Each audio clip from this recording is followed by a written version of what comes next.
Salut tout le monde et bienvenue dans ce nouveau Ma Bible et mon couteau, une émission de catéchèse par des catholiques pour tout le monde. Ce soir en compagnie de l'équipe de la dernière fois, les meilleurs, hein, l'élite de la nation, avec Diego. Bonsoir Diego. Bonsoir Gabriel, bonsoir les gars, bonsoir aux auditeurs. Bonsoir, bonsoir avec bien sûr Loïc. Bonsoir tout le monde. Bonsoir Loïc. Monsieur Mauritius. Bonsoir Gabriel, bonsoir à tous. Bonsoir le Suisse. Alors, ce soir, on va parler de choses, mais avant ça, comme d'habitude, on en appelle à l'Esprit Saint pour nous aider à ne pas dire de bêtises et à être le plus clair possible et surtout d'être en vérité, parce que le plus important, c'est quand même la vérité. Au nom du Père et du Fils et du Saint-Esprit. Amen. Venez Esprit Saint, remplissez les cœurs de vos fidèles et allumez en eux le feu de votre amour. Envoyez votre Esprit Seigneur et il se fera une création nouvelle. Et vous renouvellerez la face de la terre. Prions. Ô Dieu qui avez instruit les cœurs de vos fidèles par la lumière du Saint-Esprit, donnez-nous par ce même esprit de comprendre et d'aimer ce qui est bien et de jouir sans cesse de ces divines consolations par Jésus-Christ notre Seigneur. Amen. Ce soir, on se retrouve pour un sujet qui concerne tout le monde, mais qui est très peu su, c'est les célébrations chrétiennes, puisque tout le long de l'année, on a des jours fériés, on a les vacances scolaires, on a tout ça, mais on ne sait pas pourquoi les gens, oui, Pâques, Noël, etc. Mais qu'est-ce que c'est? Pourquoi? Voilà, beaucoup de gens ne savent pas ce que c'est, alors que c'est des fêtes qui ont été célébrées de façon sérieuse, de façon reconnue, pendant des siècles et des siècles en France. Pas qu'en France d'ailleurs, la France, ça nous concerne directement. Hein, en France, en Suisse, en Espagne, au Portugal, en Allemagne, en Angleterre, etc. Mais les gens aujourd'hui, malheureusement, ont perdu tout ça, ne savent plus ce que tout ça signifie. Et c'est bien dommage. Mais avant ça, nous allons vous présenter un saint, le saint de la semaine où on enregistre. Donc actuellement, ce sera les saints entre le premier et le 7, le 8 décembre. On s'autorise un petit peu le dépassement sur le dimanche de la semaine, même s'il est comptabilisé pour celui d'après. Et donc, on va découvrir un peu la vie de ces hommes, de ces femmes qui ont marqué l'histoire et qui servent encore aujourd'hui d'exemple et qui intercèdent pour nous auprès de Dieu pour nous aider au quotidien. Alors qui commence? Eh ben, Je Je vais- commence, ah, je commencerai. Personne n'est contre. allez, Non, vas-y. vas-y, je t'en prie, Vas-y. vas-y. Alors moi je vais vous parler de Sainte Barbe. Alors Sainte Barbe, vous devez connaître pour beaucoup d'auditeurs, vous devez connaître le nom. C'est la fête des pompiers qu'on fête le 4 décembre. Et donc cette Sainte Barbe, c'était une femme. Elle était originaire d'Orient vers le milieu du IIIe siècle. Donc Barbara, d'où le nom de Barbe, est la fille unique de Dioscore. Elle est d'une grande beauté et elle a reçu beaucoup de demandes en mariage de puissants seigneurs, mais elle a toujours refusé de se marier. Donc son père l'a enfermée, selon l'histoire, donc son père l'aurait enfermée alors dans une tour d'un grand luxe où elle vivra à l'écart des hommes. Cependant, pendant l'absence de son père, convoqué par l'empereur, le Christ se révèle à Barbara. De là, elle se convertit au christianisme et elle fit percer une troisième fenêtre dans la tour qui symbolise justement la Trinité et elle s'enfuit de la tour. Son père donc rentrera dans une colère terrible Il aurait, il aurait donc brandi son épée et il l'aurait poursuivi dans la ville. Elle arrivera à se cacher elle arrivera à se cacher, mais un berger la dénonce. Il a donc comment dire. Donc elle a été saisie par les cheveux, elle a été traînée jusqu'à la ville et on l'enferme dans un donjon. Le lendemain, on l'a conduit devant le juge Martien. Devant le juge, elle refusa d'abjurer sa religion. Le juge la condamne aux pires tortures sous le regard de son père. Notamment, on lui arrache les seins avec des peignes de fer. On la brûle avec des lames rougies et ensuite on la fouette. Mais grâce à Dieu, elle ne ressent pas la douleur. Enfin, elle est promenée nue à travers le pays, tirée par un cheval. Elle implore Dieu et un ange vient cacher sa nudité. Elle refuse toujours d'abjurer alors que son père, enfin, elle refuse toujours d'abjurer, du coup son père la décapite. Aussitôt, aussitôt, le père est frappé par la foudre et il est réduit en poussière. Euh, donc ça, le martyr de Sainte-Barbe a suscité beaucoup de, beaucoup de ferveur.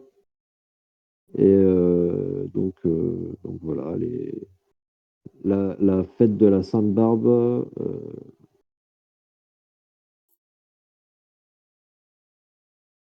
Alors attendez, c'est quoi? Excusez-moi. Sainte-Barbe protège de la malmort, c'est-à-dire la mort sans avoir reçu les derniers sacrements, ce qui interdisait aux fidèles d'être enterrés en chrétiens au Moyen Âge. Voilà, c'est à peu près tout. Et alors le pourquoi c'est la sainte des pompiers, c'est parce que la richesse des légendes entourant le martyr de Sainte-Barbe aurait suscité diverses croyances et pratiques.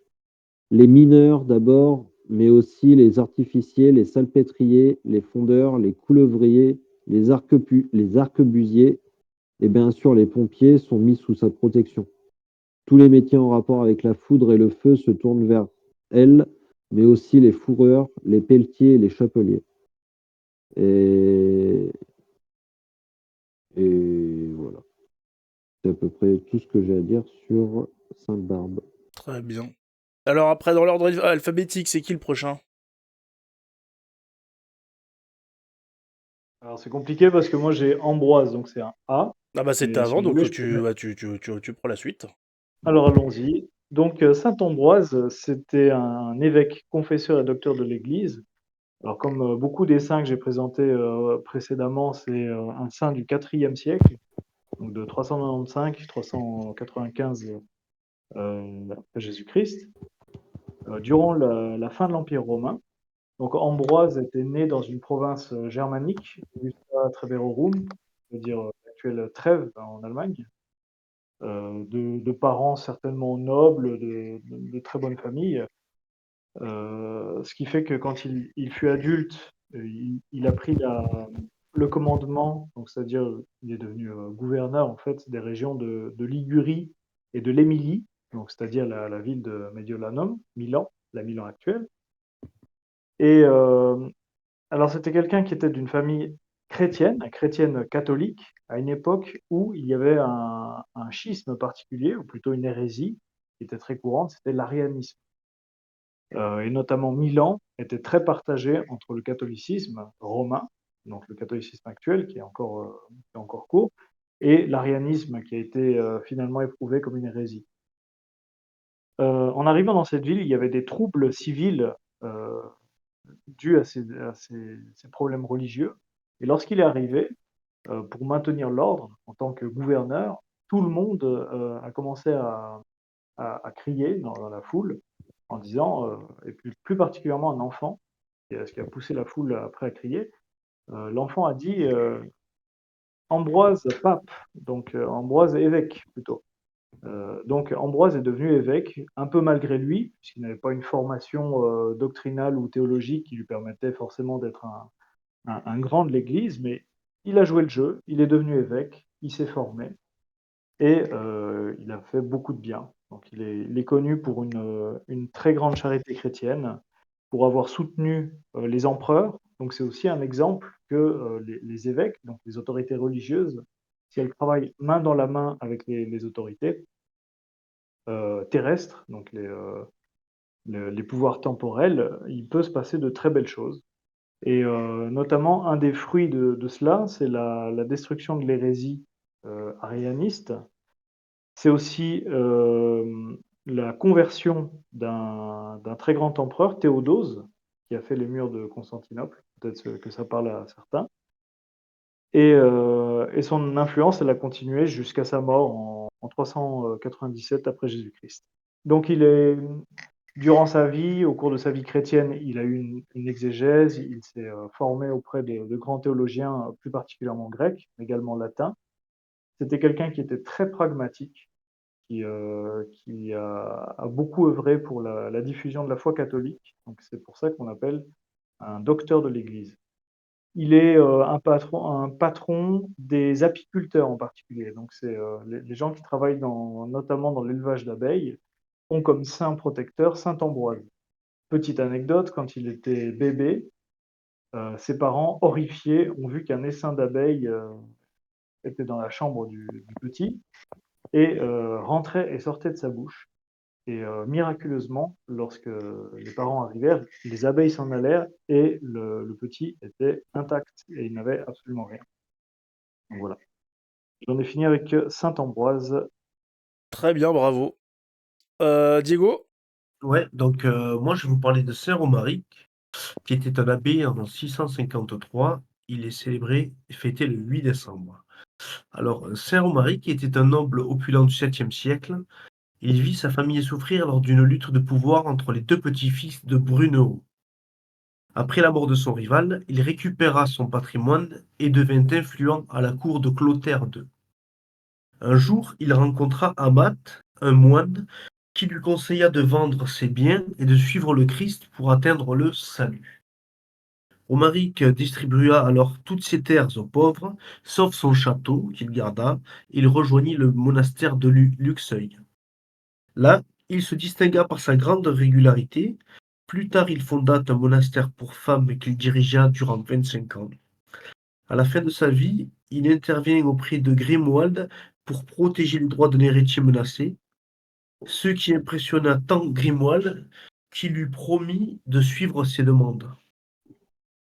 Saint Romaric mourut peu de temps après et ses cendres furent enterrées avec celles d'Amat, ce fameux moine qu'il avait rencontré.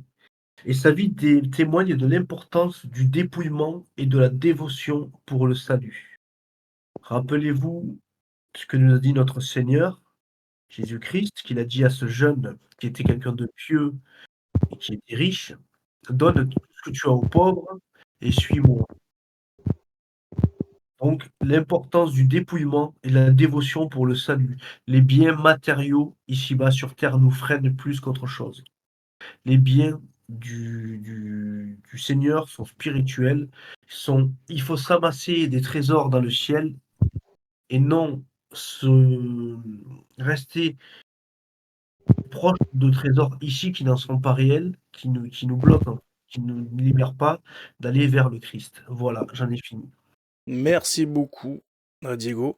Alors pour ma part, bah, moi c'est tout simple, hein. On est la semaine de Saint-Nicolas, alors avec les gamins qui en parlent tous les jours, je me suis dit bah, comment je peux passer outre notre Saint-Nicolas qui s'est fait usurper sa place par un certain Père Noël. Quel blasphème. Père Noël, Père de la Nativité.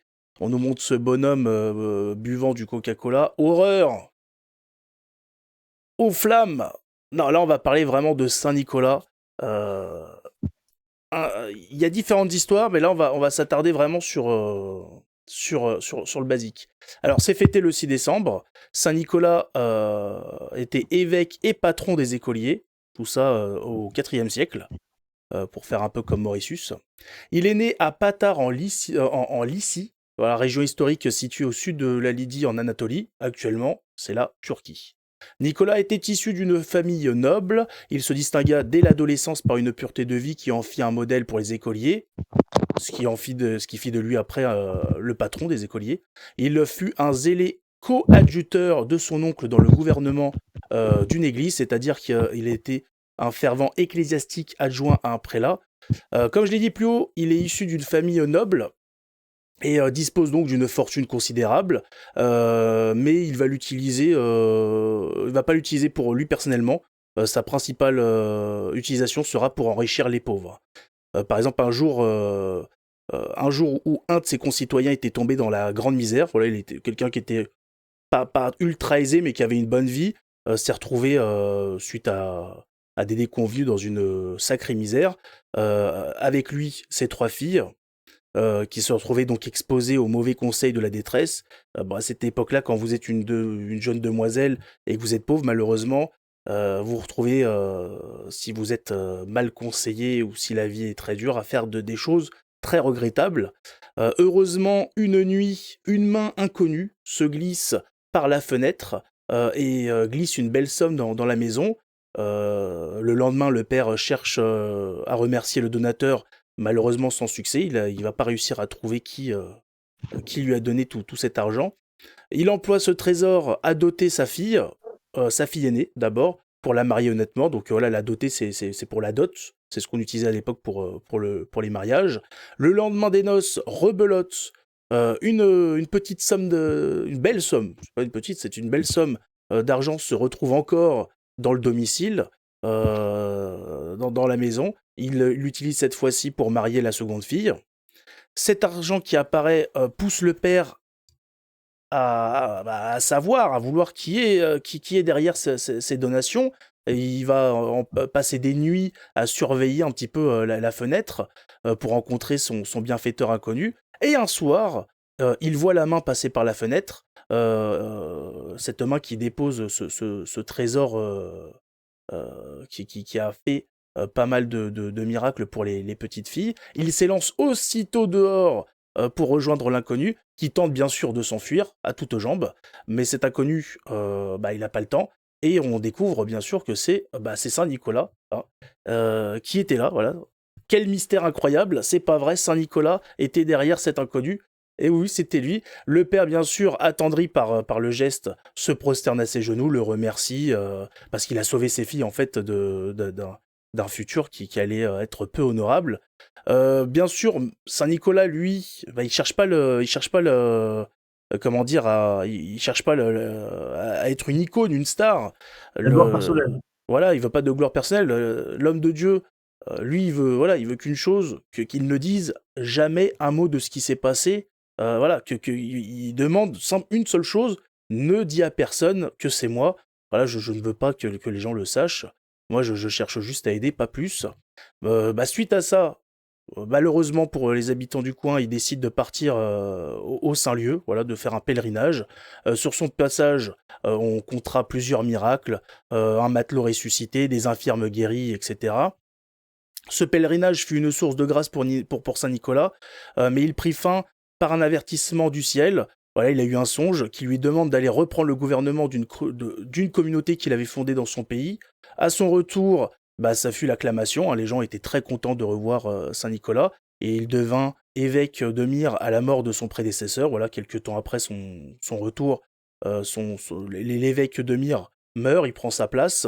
À ce moment-là, malheureusement, Dioclétien et Galère lancent une persécution contre l'Église. C'était pas le meilleur moment, mais bon, ça c'est Dieu qui veut les choses ainsi. Et donc aussitôt, des édits de mort sont publiés, donc autant vous dire que c'est pas la joie. Nicolas fut arrêté, mis à la torture et jeté au cachot. Dieu permit qu'il soit oublié jusqu'à la liberté des fidèles établie par Constantin. Ni une ni deux, une fois dehors, il retourne à son église et s'applique à convertir les païens. Voilà, je pense que l'événement qui s'est passé l'a donné autant plus envie qu'avant de convertir les païens, parce que malheureusement les païens faisaient des choses pas très gentilles.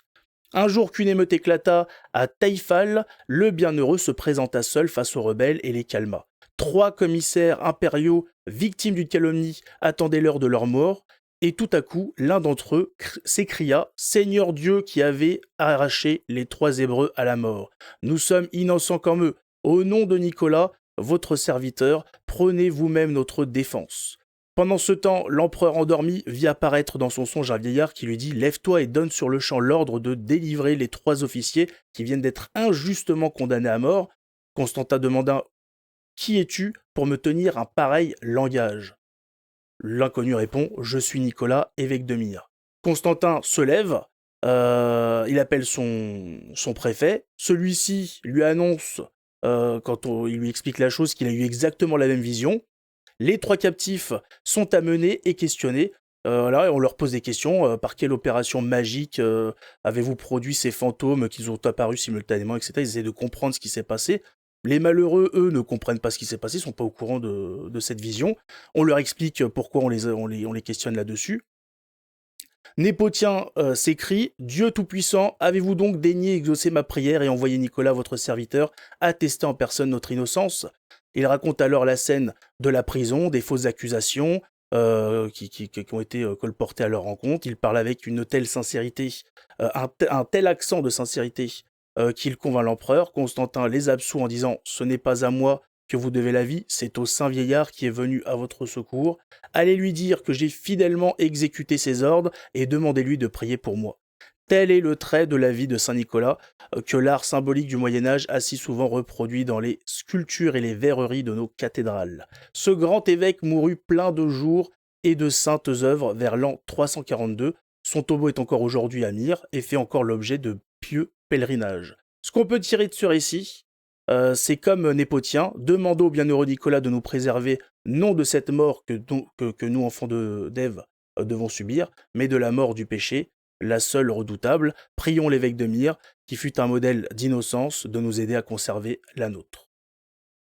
Voilà pour ma part pour Saint Nicolas, le seul et l'unique. Alors, après cette présentation des saints, pardon ? Non, j'allais dire juste. Merci pour Par contre, je voulais dire du coup la tradition entre guillemets du Père Noël qui passe par la cheminée, ça serait peut-être pas en rapport avec la main qui passe par la fenêtre?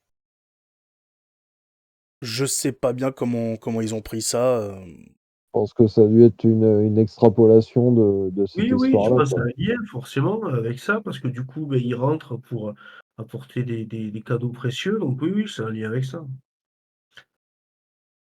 Il vient Oui, faire l'inverse d'un voleur, c'est-à-dire que lui, il vient déposer des objets dans la maison. voilà. Tout à Voilà. fait. Ouais, Mais c'est là, plutôt mais des bon, cadeaux. le Père Noël, il se fait remarquer là où Saint Nicolas, lui, il veut vraiment pas que ce soit su. Oui, après, de Oui, toute façon, après le Père Noël, il y a aussi cette tradition qui veut que voilà, personne ne doit le voir. Voilà, Il il faut que les vient dans enfants la soient Je veux nuit. couchés. dire, c'est là qu'on voit tranquille. vraiment qu'ils ont fait un calque. Et pareil, le cadeau qu'il fait, c'est pour les filles, pour les enfants. Hmm. Donc je vois plein de petits rapports, mais bon, ils nous ont Et puis, remasterisé ça version Coca-Cola, quoi. et Oui, puis c'est Gabriel, comme le reste. je pense que tu as été très très pudique sur cette partie-là, mais ce qui attendait ces jeunes filles, c'était la prostitution. Et c'est important de savoir que c'était une époque où justement le paganisme permettait tout à fait aux parents de vendre leurs enfants. Et c'est une des raisons également qui a fait que le christianisme a pu petit à petit quitter l'esclavage et quitter ce genre de pratique. Oh Après, oui. après le père étant chrétien, je pense qu'il aurait quand même tout fait pour pouvoir les marier, mais il n'avait pas la dot. Ouais, mais Donc, malheureusement, à cette époque, voilà, si t'as pas. Après, c'est soit les regarder mourir, soit pire, oui. pour leur âge. Malheureusement, à l'époque, voilà, il y avait pas trop de limites. On se rend pas compte un petit peu de la différence qu'apportait le christianisme par rapport aux mœurs de l'époque, aux dieux qui étaient tous méchants, qui forniquaient tous entre eux, etc. On était vraiment sur quelque chose qui n'avait rien à voir avec ce qu'on pouvait voir ou entendre à cette époque-là. Donc, Ça, c'était pour les saints. Maintenant, nous allons parler des célébrations chrétiennes, ces fêtes qu'on vit, ces célébrations qu'on vit tout le long de l'année, mais qui sont connues par très peu de monde aujourd'hui, ce qui est bien malheureux parce qu'elles ont tout un sens, elles ont tout un message. On célèbre pas ça juste pour s'amuser. Voilà, on n'a pas choisi des dates au hasard, on n'a pas mis ça au hasard. Tout ça est très important et a une origine. Par laquelle vous voulez commencer? Déjà, à peu près, est-ce qu'on peut se mettre d'accord sur un nombre? Hein, on dit, voilà, grosso modo, il y en a à peu près, si on compte les plus importantes, ça fait quoi? Une petite dizaine? Un Oui, petit tout à peu fait, oui. moins, Voilà, on a une petite dizaine il y a de fêtes tout le long de l'année. 7 fêtes d'obligation. Donc, Voilà. d'obligation, c'est-à-dire qui sont obligatoires pour un chrétien pratiquant, sous faute de péché. Voilà, Donc, c'est un péché mortel de pas y aller. exactement. c'est peut-être pas un péché mortel, mais ça peut le devenir Ah si, si, si, si. Si, à partir du moment où on sait que ce sont des messes obligatoires, ce qu'on appelle des messes sacerdotales, ça devient forcément péché mortel. Ne pas y aller de façon, comment dire? Plaignant, Voilà, de pleine volonté, quoi. Si on voilà, est malade, si si c'est involontaire, c'est pas grave, mais si vraiment on a décidé qu'on n'irait pas, là, je pense que c'est quand même très grave. Quand on peut y aller et qu'on veut pas y aller, là, ça peut être, ça peut être pas très gentil. Et surtout, c'est une célébration, donc voilà, c'est la fête. Pourquoi s'empêcher de faire de si belles fêtes? Ça, c'est quand même d'une bête. part, et puis aussi, c'est des commandements de Dieu. En plus, Le décalogue nous indique 10 commandements, le deuxième commandement étant, tu honoreras, le jour du Seigneur et les jours de fête. exact. Donc on commence par laquelle alors? On commence dans on l'ordre va, du calendrier, Oui, oui, je pense que c'est le mieux, calendrier Bon bah liturgique. alors, à savoir que le calendrier chrétien ne commence pas pareil que le calendrier qu'on utilise au quotidien. On commence comment dire? Le calendrier liturgique, ça commence le 1er décembre. Tout à C'est fait. ça? ouais, Tout à Le fait. jour, Donc la la première fête. grande fête, c'est Noël. c'est ça. Avec la période de l'Avent, c'est pour ça qu'on commence au 1er décembre.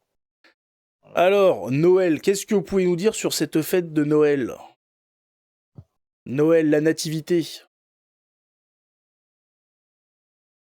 En fait, c'est la célébration de la nativité, la naissance de notre Seigneur Jésus-Christ. Et ce qui est important, c'est que Noël est l'une des fêtes les plus importantes du christianisme. Je dis bien l'une et pas la. Oui, lune, ouais. Elle marque, l'incarnation de Dieu sous forme humaine, Dieu fait homme, par la naissance de notre Seigneur Jésus-Christ à Bethléem, qui annonce la prophétie du Messie que nous avons accepté, nous les catholiques. Voilà. Noël, c'est ça, on fête la naissance de Jésus. C'est ça. Et ça a été donc institué au 25 décembre. Et ce n'est pas, contrairement à ce que beaucoup disent, pour calquer sur le solstice d'hiver, parce que le solstice d'hiver, c'est le 21, 22, alors que là, c'est bien le 25. Oui, non, mais ça, on s'en Et- occupera. Il y a tous les documents D'accord. qu'il faut. On va démontrer, on fera, quand on ira plus en profondeur sur les fêtes, on montrera par A plus B qu'il n'y avait aucune fête le 25 décembre. Ça n'a pas été, comment dire, on n'a pas posé sur une fête déjà existante, Noël. Euh, Ok, ok. Ça, on s'occupera de ça, effectivement, parce qu'on nous casse la tête avec, histoire que toutes les fêtes chrétiennes sont des adaptations, des remixes de fêtes païennes. Et On puis s'occupera de foutre tout ça au feu. on pourrait développer une toute petite chose sur Noël et pourquoi c'est une fête si importante, bien que, comme a dit Diego, c'est pas la plus importante. C'est une fête qui était attendue par les Juifs, parce que eux ils attendaient le Messie. Donc, d'une certaine manière, c'était quelque chose qui était annoncé, dans l'Ancien Testament, la venue d'un fils venu d'une vierge à Bethléem. Donc c'est quelque chose qui était attendu depuis les temps d'Isaïe, c'est-à-dire c'est très, très, très longtemps avant, la venue de Jésus. Et c'est, symboliquement, c'est Dieu qui descend vers nous en se faisant homme. C'est-à-dire qu'il assume à ce moment-là, au moment de Noël, c'est quand même quelque chose d'absolument extraordinaire, le fait que Dieu, dans sa toute-puissance, a décidé de s'incarner dans une créature humaine, donc les mêmes que lui, il a créés, de tout temps Mm. et de savoir en fait que toute la divinité de Dieu, chaque parcelle de Dieu, l'infinité de sa puissance, elle a réussi à se contenir dans ce petit enfant qui était, Jésus, né d'une vierge, un être humain. Et il est né dans la pauvreté. Voilà, il a pas décidé de naître dans un beau palais. Il a voulu naître dans une pauvre mangeoire pour bien montrer que, c'est pas que cette royauté, c'est pas une royauté de la matière, du matériel, de la richesse, mais bien une royauté céleste, une royauté, spirituelle. Mm. Et c'est pour ça que si vous avez des crèches dans vos églises et tout, là, en ce moment, il n'y a pas, normalement, il y a ni la Sainte Vierge, ni Saint Joseph, ni Jésus, enfin, normalement, il n'y a personne, parce qu'ils sont pas encore là. On respecte, dans cet événement de Noël, on respecte les événements de l'époque, dans leur ordre et dans leur date. Donc là, en fait, on commence grosso modo à fêter Noël doucement, avec la mise en place des crèches dans les églises, avec le début des messes qui concernent l'Avent. Et petit à petit, voilà, il va se passer des choses jusqu'à Noël et encore après, puisqu'après, bien sûr, il y a les bergers, il y a les rois mages, etc. C'est une fête éparpillée sur plusieurs semaines. Tout à fait. Il y a C'est un ça. cheminement à avoir et c'est même beau quand, dans certaines familles, on voit enfin, moi, je me rappelle quand j'étais petit, la crèche avec justement, les rois mages qui avançaient petit à petit et la crèche prend vraiment sa forme, finale, au moment où le Christ est né, donc avec la très Sainte Vierge Marie, Saint Joseph, les bergers et les rois mages qui viennent, rendre, se prosterner devant le Christ. C'est merveilleux. C'est ça. Les grands hommes qui s'inclinent devant l'enfant dans une mangeoire. C'est ça. On a toutes les castes. Les pauvres bergers, des rois. À savoir que, je sais plus si on l'avait déjà dit ou pas, on ne connaît pas le nombre de mages, de rois mages qu'il y avait. On ne connaît pas leurs origines. Mais voilà, pour, euh, pour faire quelque chose de sympa, voilà, on a pris trois rois mages de différents lieux. Avec je crois que par contre, ce qu'ils ont offert, ça c'est sûr, mais on sait pas combien ils étaient. Oui, ce Il me qu'ils ont semble que offert, c'est voilà. sûr, parce que c'est ce qui a C'est permis ça, à voilà. Ça on le sait, mais Joseph voilà, on sait, il y a eu de des dire périodes de l'histoire où on avait décidé qu'ils étaient 15. Et puis petit à petit, on est resté sur 3. Voilà. Mais c'est pour dire, parce qu'il y a certains qui disent oui, c'est quand même bizarre cette histoire. Il y a un blanc, un noir, un truc. Bah, c'est juste voilà, qu'on a voulu représenter les différents peuples qui oui, venaient mais après, s'agenouiller en devant le sachant Seigneur. que c'était des rois qui venaient des 4 coins du monde, ce n'est pas surprenant qu'ils aient des couleurs différentes, étant Oui, donné oui, que, bien sûr. qu'on le veuille ou non, sur terre, selon l'endroit, le continent d'où on vient, on a quand même des différences physiques, qu'on le veuille ou non. Je sais qu'on en revient maintenant à dire qu'on ne naît pas femme, on le devient, ou que sais-je encore. Mais enfin, c'est tout simplement du bon sens. C'est du Et bon puis sens. il y a une petite particularité, si on parle des rois mages, c'est les présents. Les présents qui ont été offerts, à Jésus ont une symbolique très particulière, Mm. du fait que je crois que c'était de l'or, de l'encens et de la myrrhe. C'est Et ça. cela assume en fait toutes les fonctions qu'allait avoir Jésus-Christ. L'or, étant donné qu'il est roi, la myrrhe, étant donné il allait être, crucifié, donc et qu'il allait passer au cercueil et donc être embaumé. Donc c'est son passage dans la mort et la résurrection. Et bien sûr, l'encens qui représente le sacrifice du prêtre. Et comme on le sait, Jésus est non seulement roi, mais il est aussi prêtre, et prêtre pour l'éternité. Et Bah là, donc ça, c'est on a déjà L'encens empiété qui sur monte l'épiphanie, là. l'encens qui ah monte tout vers à le fait, ciel aussi. L'encens qui monte, comme nos prières montent vers le ciel. Il y a ce sens-là aussi. exactement. Donc, bah, finalement, on a rejoint Noël et l'épiphanie, hein, fête qui marque la visite des mages à l'enfant Jésus, C'est qui quel marque jour? la reconnaissance de Jésus par les nations païennes. Voilà, en tant que païens, ils accueillent le Messie, celui qui va changer, qui va changer la face du monde. Qu'est-ce que vous pouvez dire vite fait sur l'épiphanie, par rapport à ce qui n'a pas Déjà été savoir dit? la Euh, date, la date de l'épiphanie, La date, c'est le 6 janvier. Janvier. tout à fait. et les rois mages ont été menés jusqu'au Christ par ce qu'on appelle l'étoile du berger. Donc ça, c'est une étoile qui était dans le ciel, qui se démarquait des autres.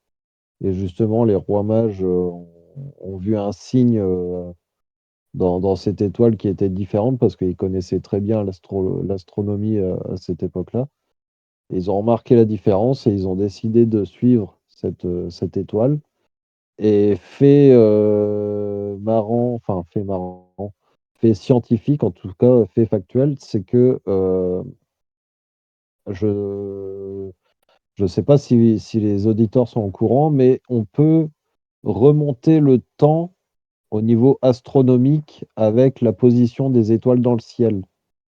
Et ça, c'est quelque chose qu'on peut remonter à l'infini jusqu'à la création du monde.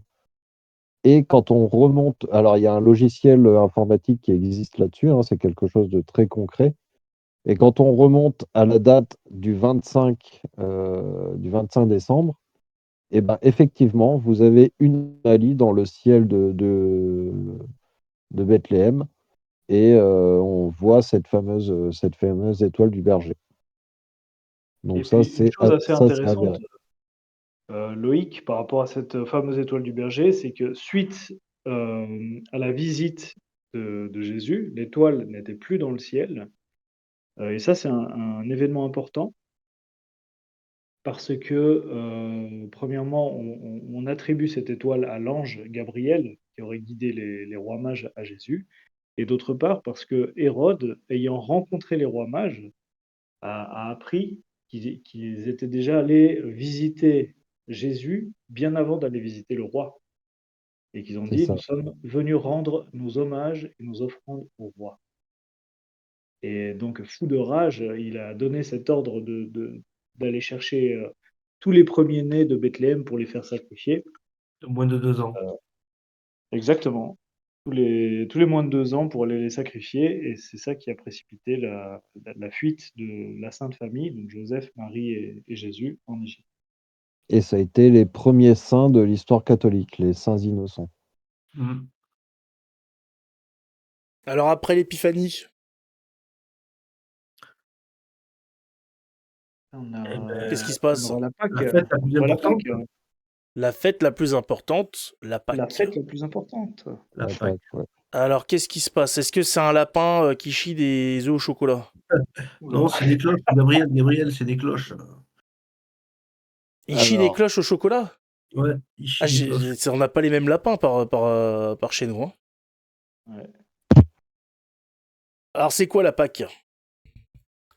Ouais, c'est la célébration de la résurrection du Christ, c'est la semaine sainte avec la passion du Christ.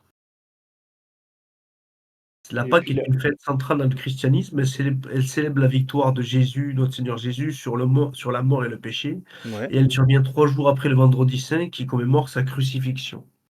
Ah ouais? et puis la Pâque aussi, elle a une origine, bien antérieure puisqu'elle représente également la fuite des Ouais, Hébreux de l'Égypte. tout à fait. Donc c'est-à-dire que les Hébreux en voulant, c'est un petit peu un symbole, par rapport au péché. Les Hébreux quittent l'Égypte, l'Égypte représente le péché. Donc Mmh. nous, on est appelés à se convertir au mercredi des cendres, c'est-à-dire c'est un mercredi avant la Pâque, où on reçoit, des cendres sur le front et le prêtre récite ces très belles paroles qui disent, «Repentez-vous et convertissez-vous» et c'est tout simplement pour nous préparer précisément au sacrifice de notre Seigneur. Mais justement, la Pâque, c'est ça, on quitte le péché, on quitte l'Égypte et on immole l'agneau. Et donc, c'est-à-dire que les Juifs, avant de partir, ils ont peint les linteaux de leurs portes avec du Tout sang. à fait, ouais, je Le voulais en sang est venir. représenté par le sacrifice que Jésus a offert au dernier repas. On va en parler un petit peu plus tard. Et ils ont consommé la chair de l'agneau entièrement. Et suite à ça, ils se sont mis en chemin. Donc, ce chemin, bah, c'est notre vie chrétienne. Ils sont allés au désert, donc ça va être la Oui. difficulté de la Mauritius, excuse-moi, je me permets de te oui, couper. tout à fait, J'en vas-y. parlais la dernière fois avec mon abbé. Est-ce que tu sais le signe qu'avaient fait les Juifs sur les linteaux de leurs portes avec le sang de l'agneau? Alors, je savais le signe sur le enfin le pardon, je connaissais la forme du rôtissoir sur lequel ils mettaient l'agneau, qui était une C'est croix, c'est mais c'est alors une le croix, linteau, c'est une je ne croix. savais pas. C'était aussi une La croix alors? croix la croix chrétienne n'est pas seulement la croix sur laquelle notre Seigneur a été crucifié, mais le symbole de la croix venait déjà de ce à ce moment-là. Il était déjà avant même la crucifixion de notre Seigneur Jésus. Exact et il était même préfiguré bien avant cela par Moïse, lorsque Oui, les Hébreux étaient, piqués par des serpents et qu'il a placé un serpent en airain sur une ouais. croix, donc qui était également une ancienne préfiguration de ce qui allait se passer à la crucifixion et heu et donc cette Pâque a été immolée, c'est-à-dire on a immolé cet agneau pour pouvoir nous mettre en chemin vers la terre promise et la terre promise, bah, comme on le sait, c'est le ciel. C'est une vie qui nous attend après cette, vallée de larmes, qui va La se terminer. Jérusalem céleste. La Jérusalem céleste, tout à fait. Il y a aussi, Moi, il y a un truc, moi, j'ai pas la même indication pour la temporalité de l'événement, hein, pour la célébrer. Moi, j'ai le premier dimanche suivant la première pleine lune après l'équinoxe de printemps. Alors là, on n'est pas astronome, Gabriel, mais oui, je pense que tu as raison. Ce sera mieux dit dans le calendrier, de l'Église. Parce que voilà, alors ça fait partie des dates qui n'ont pas, ça n'a pas une date précise. C'est lié à. et la Pâque juive qui célèbre justement la Pâque, le passage, quand les Israélites ont fui, pardon de L'Égypte. L'Égypte. excusez-moi, ils Pharaon, ont la fui Babylone. l'Égypte, ce n'est pas célébré au même moment et les orthodoxes, eux, célèbrent la Pâque aussi, différemment de nous, quelques 2-3 semaines après, il me semble. Mm. C'est ça. Est-ce que tu sais nous expliquer, pourquoi, Diego? Alors, non, pas vraiment, je saurais Alors, pas vraiment te dire il pourquoi. me semble, et je sais pas si vous pouvez le confirmer, mais il me semble que les orthodoxes ont des problèmes de calendrier par rapport à nous, parce que nous utilisons le calendrier de Saint Grégoire, alors que les orthodoxes utilisent encore un calendrier julien, c'est-à-dire, antérieur en fait à Saint Grégoire. Et il me semble que c'est la raison pour laquelle ils n'ont pas exactement la même date. Sûrement. Ceci explique cela. Et pour les Juifs, ils utilisent un calendrier lunaire. Donc la Pâque juive, elle commence le 15 du mois de Nissan, du calendrier hébreu, généralement en mars ou avril. Nissan, ouais. Ouais. Et c'est la fête de Pessah, Pessah, le passage. c'est ça. Alors peut-être qu'on peut expliquer ce qui se passe à la Pâque, qui est quand même la fête la plus importante de toute la vie chrétienne. Et qui est Alors, d'ailleurs, ce qui est intéressant de noter, c'est que la fête de Pessah, pour les Juifs, est aussi la fête la plus importante selon leurs croyances. c'est ça. Exact. Et c'est pas Euh, pendant la C'était Pâque qu'on baptise les adultes maintenant? Oui, oui, c'est à la fin de la semaine sainte, oui, c'est c'est le ça. baptême des nouveaux arrivants revenant dans l'église, oui, tout à fait. C'est ça. Et donc, la Pâque, en fait, c'est l'accomplissement de, comme pour Noël, vous avez la fuite en Égypte, vous avez la naissance du Christ, vous avez l'épiphanie derrière. Et là, donc, vous avez la Semaine sainte, donc la période durant laquelle le Christ va subir sa passion, donc le fait d'avoir été flagellé, jugé, la couronne d'épines, toutes ces choses-là. Et vous avez la fin de la Semaine sainte avec la mort du Seigneur sur la croix et le jour de Pâques, en fait, sa résurrection, en fait. Et c'est l'accomplissement. Moi, je Et, voudrais, euh, je voudrais aussi. Pardon. et pour faire encore une analogie avec la fuite des Hébreux d'Égypte, donc ils ont sacrifié, eux avaient sacrifié l'agneau pour enduire de sang leurs portes, et le Christ a donné son sang aussi pour créer l'alliance, la nouvelle alliance avec Dieu. Donc, à savoir que quand il y a une alliance est créée est faite avec Dieu, elle est toujours faite par le sang. C'est intéressant, moi je voudrais rebondir là-dessus et revenir encore en arrière. C'est-à-dire que notre Seigneur mort sur la croix, on dit, il est l'agneau de Dieu qui enlève le péché du monde. Oui, oui, c'est Les ça. Juifs, pour le passage de la Pâque, Pessah, ils faisaient un holocauste, ils tuaient donc un agneau, comme avait été fait à l'époque où ils ont tué un agneau premier-né, en mettant du sang sur la porte pour pouvoir que l'ange, les anges de Ouais. Dieu arrivèrent et protégèrent les Juifs pour qu'ils puissent s'extraire. Mais il faut encore remonter encore un peu avant. C'est quand Abraham prend son fils Isaac et Dieu lui demande de le tuer. À ce moment-là, quand il prend le couteau, il a foi en Dieu, il prend le couteau, il y va pour frapper son fils. Un ange de Dieu retient sa main, et là, la voix de Dieu lui dit que il voit qu'il aime son Dieu comme il doit l'aimer, et, et il voit juste à côté un bouc, un bélier, qui est pris coincé avec ses cornes dans un arbre, et à ce moment-là, il lui dit, tue cette bête. Alors là, c'est pas tout à fait un agneau, mais il y a quand même, c'est quand même, dans la même lignée, si vous voulez, c'est un bouc qui est tué.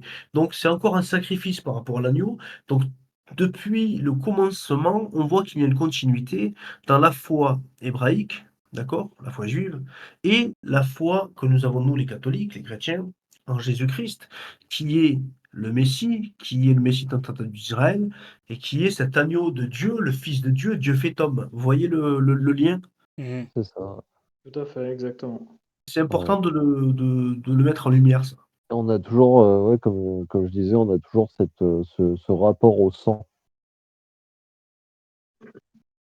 Et puis ces 3 jours, les 3 jours qui sont également représentés par la fuite en Égypte, donc la mort, c'est la fuite, la fuite de l'Égypte, le vendredi saint, donc c'est la crucifixion, puis la mise au tombeau, donc là c'est le désert, et la résurrection, donc la résurrection de notre Seigneur qui est représentée par l'entrée au pays, en tout cas de certains élus. Donc dans le cas des Israélites, il faut savoir que tous les Israélites ne sont pas rentrés dans le pays, la terre promise, donc le paradis, aussi vite que ça. Étant donné leurs péchés, beaucoup sont restés très longtemps dans le désert. Et les deux premiers à rentrer, c'était le fils de Moïse et un homme saint, Caleb. Donc le fils de Moïse, il me semble que c'est Jacob, et Caleb ont pu rentrer tout de suite, et les autres ont dû attendre, qui préfigure déjà le purgatoire. Donc c'est vraiment une des fêtes les plus importantes qui recoupe tout l'Ancien Testament et également le Nouveau, et qui nous montre également la raison pour laquelle, pour nous, le vendredi est un jour également particulier, puisque c'est le jour où on célèbre le Saint-Sacrement. Donc l'exposition du Saint-Sacrement se fait toujours les vendredis, euh, de même en rappel de la Pâque. Et puis le dimanche, c'est le jour que l'on célèbre, le plus important pour nous dans la semaine, premier jour de la semaine, qui représente la résurrection de notre Seigneur. C'est pour ça La d'ailleurs dimanche. que le vendredi, donc chez nous les chrétiens, on s'abstient de manger de la viande Exact. pour se remémorer le sacrifice que Jésus a fait sur la croix et sa mort. Donc c'est par pénitence pour son sacrifice et pour la notion de mort qu'on s'abstient de manger de la viande. Et au contraire, le dimanche, à savoir que pour un chrétien, il est interdit de jeûner le dimanche. Parce que justement, c'est un jour de fête, c'est le jour de la résurrection du Christ. Donc si, petite info que moi je ne savais pas il y a quelques années encore, si jamais vous êtes chrétien et que vous essayez de jeûner pour faire pénitence, ne jeûnez pas le dimanche. Voilà. C'est bien de le souligner, oui, effectivement. Très bien. Donc après la Ouais. Pâque, Alors après la Pâque, il y a la Pentecôte. la Non, Pentecôte, non, d'abord, sans peut-être pas trop s'épancher dessus, mais avant la Pentecôte, il y a l'Ascension. C'est ah ça, bah, L'Ascension ouais. de notre bah Seigneur au vas-y, ciel. l'Ascension. Alors, Oui, l'Ascension, l'Ascension, ouais, c'est la effectivement. célébration, l'ascension de notre Seigneur Jésus-Christ au ciel. Cette fête commémore le moment où notre Seigneur Jésus-Christ monte au ciel devant ses disciples, marquant la fin de sa présence physique sur terre et le début de son action spirituelle. C'est ça. Il a quitté la terre pour se rendre dans son royaume qui est lui aux cieux. Voilà. Et il a quitté la Terre avec son corps pour éviter que des malins 2000 ans plus tard prennent son ADN pour le cloner. Ouais. Même s'il y a des présences de sang possibles dans différentes choses. Mais voilà. Je Et pense donc que après, 50 jours après, la Pentecôte. C'est ça. Donc Pentecôte, ouais, Pentac, c'est 5. 50. 50. Et alors la Pentecôte, c'est quoi? La Pentecôte, alors C'est la descente du Saint-Esprit sur les c'est apôtres. c'est ça, ouais. Alors on peut faire un petit rappel de ce moment-là. Les apôtres et la Sainte Vierge Marie priaient Dieu et Dieu leur avait donné comme instruction pendant l'époque où il n'était pas encore monté aux cieux, donc il était ressuscité. Il apparaissait fréquemment parmi eux pour les enseigner, pour terminer de leur expliquer un petit peu tout ce qu'il fallait faire. Et il leur a dit d'attendre jusqu'au moment où il enverrait sur eux le Saint-Esprit. Et à partir de ce moment-là commencerait le travail apostolique d'évangéliser les nations. Et donc les apôtres et la Sainte Vierge se sont réunis dans le Cénacle jusqu'au moment de la Pentecôte qui s'est manifesté en fait par un grand bruit, comme une sorte de tremblement de terre. Puis des langues de feu sont apparues et sont descendues sur chacun des apôtres qui a reçu des dons, les dons du Saint-Esprit, qui leur a permis de s'exprimer dans d'autres langues. Donc ça, c'est une chose, je ne sais pas si vous voulez en parler ou si on en parlera peut-être une prochaine fois de la Pentecôte. En On gros, oui, approfondira une prochaine fois. voilà, Dieu leur a envoyé comment dire, le pactage complet pour pouvoir réussir leur mission. C'est ça. Et au vu du résultat aujourd'hui, ils l'ont bien réussi. Ah Oh oui, oui, tout à fait. Et nous, à notre petite échelle, à notre humble niveau, on s'efforce de suivre ces exemples et de faire de même, car il est de notre devoir de laïcs, mais de croyants, de propager la parole le mieux possible, même La si bonne parfois nouvelle. on le fait maladroitement. La bonne nouvelle, oui.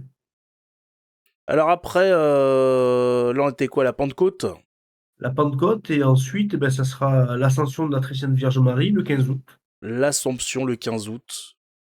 Donc c'est la Vierge Marie qui s'en va au ciel, corps et âme. Oui. c'est ça.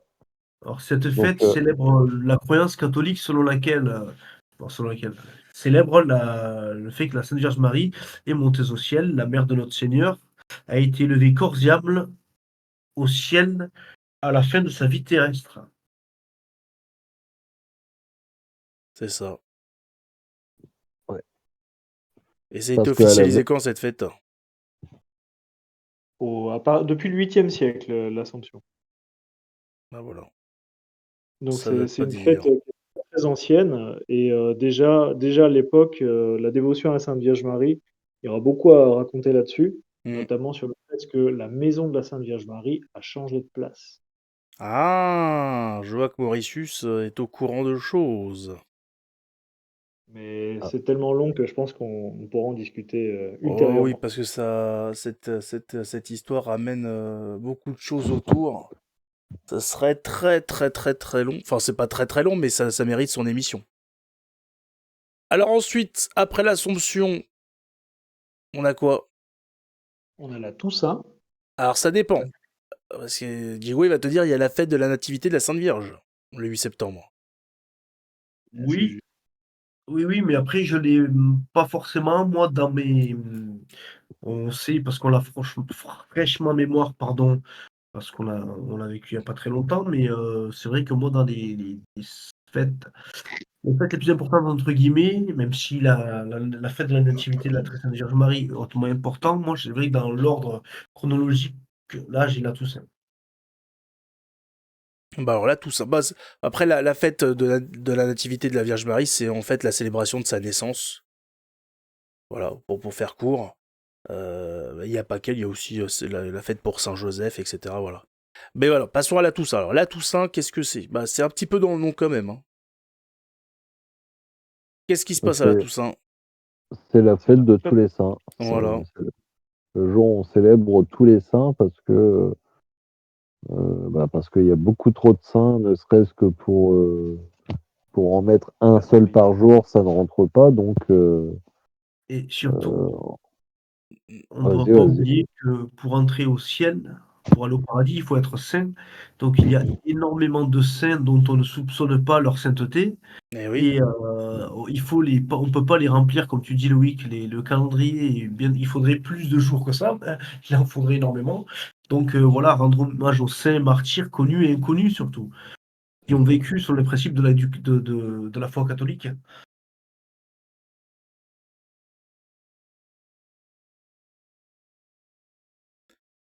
Tout à fait. C'est pour les saints connus et inconnus. Et ça, on sait que cette fête, elle date de l'église primitive. Bon. Qui a été Exactement. Et instaurée pour honorer la mémoire des martyrs, des premiers martyrs.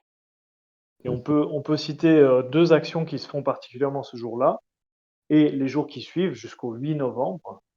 C'est la visite des cimetières. Oui. Alors, on visite les cimetières pour les âmes du purgatoire, et également pour nos défunts, donc les personnes qui sont mortes dans nos familles, autour de nous, pour intercéder pour eux, prier pour qu'ils soient assurés du salut ou du moins qu'ils aient la possibilité de se sauver. Et on y gagne aussi quelque chose de particulier dont on n'a pas encore parlé, on en parlera sûrement ultérieurement, ce sont les indulgences. Très bien.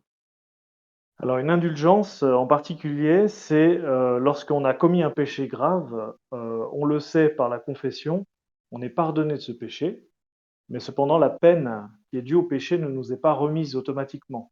Il va y avoir une peine due au péché, c'est-à-dire que, mettons, c'est comme, un père qui voit son enfant faire quelque chose, l'enfant s'excuse, il le pardonne, mais il va lui demander de faire quelque chose en échange.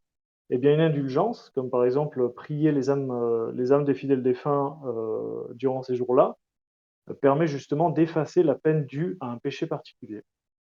Et si on suit les ordonnances, de l'effacer complètement.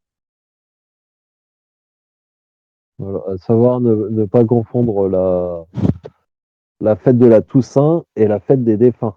Ce n'est pas le même jour. Bien souvent, les gens disent je vais au cimetière parce que c'est la Toussaint. Ce n'est pas le même jour. On a la Oui, Toussaint c'est vrai, et le lendemain, la fête des défunts. exact. Mais ensuite, alors, qu'est-ce que vous avez rajouté? Ah bah après, il y en a encore plein d'autres. Il y a la fête de Euh, l'Immaculée Conception qui est le 8 décembre, Eh oui, qui est qui va bientôt, là, arriver par rapport à quand on enregistre. dans 2 jours Deux par rapport à jours. l'enregistrement. La conception de la très sainte Vierge Marie conçue sans péché. c'est ça. Cette fête célèbre le fait que la Sainte Vierge Marie est née et elle a été conçue sans la souillure du péché originel, une grâce spéciale de Dieu. Mais tout à l'heure, on l'a souligné, elle aurait très bien pu trébucher, pécher comme l'a fait Ève, mais elle ne l'a pas fait. Mais elle avait aussi ce libre arbitre, la très sainte Vierge, et en fait, elle a réussi à tenir le cap. C'est pour ça qu'ensuite elle a été montée au ciel. Son assomption, elle est montée au ciel dans son corps terrestre. Mm. Oui, parce que en fait, le péché originel dont on parle, dont la Sainte Vierge Marie en est libre, le péché originel, c'est cette tendance naturelle de l'homme à se tourner vers des choses qui ne sont pas forcément bonnes pour lui et particulièrement pour son salut. Et bien sûr que l'on ait ça ou pas, l'homme est libre de ses choix. C'est-à-dire que la Sainte Vierge aurait pu choisir des actes mauvais. Mais Mm. étant donné qu'elle n'a pas cette concupiscence naturelle pour les choses mauvaises, eh ben, on estime qu'elle est sans péché. C'est ça. Bah, Adam et Ève sont nés sans le péché originel, hein, ça les a pas empêchés Exactement. Et de de même merdouiller. Lucifer aussi est né sans le péché et pourtant il a choisi de Il a pécher. choisi de merdouiller. Est-ce que vous avez une fête à rajouter ou c'est bon? Alors, moi, j'ai la fête du Christ roi qui est la fête qui est le dernier dimanche de l'année liturgique. Donc, l'année liturgique, elle l'a terminée pour nous il y a 2 semaines, si je ne dis pas de bêtises, et qui célèbre la royauté du Christ. Cette fête a été instituée par le pape Pie XI en 1925. Elle rend hommage à la souveraineté, pardon, de notre Seigneur Jésus-Christ sur le monde entier, l'univers entier.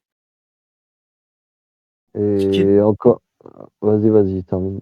pardon, ce qui est important, c'est les récits qui, durant l'homélie de la fête du Christ roi, où on a la parole eschatologique, apocalyptique de notre Seigneur Jésus-Christ lui-même, qui doit nous faire méditer. Mm. Voilà, j'en ai fini. Merci. Et moi, j'allais juste rajouter qu'il y a aussi la fête de la Trinité, la Sainte Trinité. Oui. Quelques semaines, quelques jours ou quelques semaines avant, je ne sais plus exactement. Et après, vous avez aussi la fête de la Sainte Croix. Vous avez énormément de fêtes, mais là, on vous a fait les plus importantes. Voilà, c'était vraiment les plus importantes. Celles Celles qu'on qu'il se faut faire. doit de fêter. Voilà. Exactement. En sachant que quelqu'un pourrait rappeler, s'il vous plaît, le nombre de fêtes que nous devons honorer obligatoirement en tant que catholique. 7. 7. Ouais. D'accord. De toute façon, on avait fait une émission sur le missel. Voilà. Quand vous avez un missel, il y a tout dedans. Un missel complet. Je précise bien complet, pas les petits. Hein, parce qu'il y a des missels qui font une centaine de pages. Il faut bien se prendre un missel complet. Et vous Il y avez a tout des- dedans. Vous avez les prières du matin, les prières du soir, le chapelet, les prières pour les défunts, les prières pour les malades, toutes les explications sur les sacrements. Voilà. Et vous avez toutes les fêtes dedans aussi. C'est il y a- magnifique, avec un missel, on peut suivre l'année liturgique entièrement. C'est C'est-à-dire incroyable, hein. que c'est extraordinaire. Le missel, c'est quelque chose d'extraordinaire. Voilà. C'est un outil à dompter, hein. C'est assez impressionnant quand on l'a la première fois parce que c'est coupé en plusieurs parties dedans. Mais voilà, au bout de quelques mois, on s'y fait, on s'y retrouve, il n'y a pas de problème là-dessus. Est-ce que quelqu'un a quelque chose à rajouter ou ou tout le monde se tait à jamais? À jamais, pour le moment, non, mais Peut-être pour je cette pense qu'on, occasion, mais à je jamais. pense qu'on, je pense qu'on a bien fait le tour. On a fait le tour. Bah écoutez, on se retrouve la prochaine fois Pas de Avec problème. grand plaisir. encore plus de catéchèse. Exactement. Et puis, écoutez, si certains auditeurs ont des questions pertinentes et constructives, qui n'hésitent pas à les laisser en commentaire. Exactement. On n'a plus qu'à vous souhaiter plein de bonnes Une bonne, choses. une bonne période de l'Avent. Voilà, des bonnes fêtes hein, si on se revoit pas avant. Et bien sûr, à prier que Dieu nous garde dans son amour et sa miséricorde. Allez, ciao tout Amen. le monde! Ciao Gabriel, ciao Une les gars. bonne soirée. Ciao, Ciao, ciao. ciao.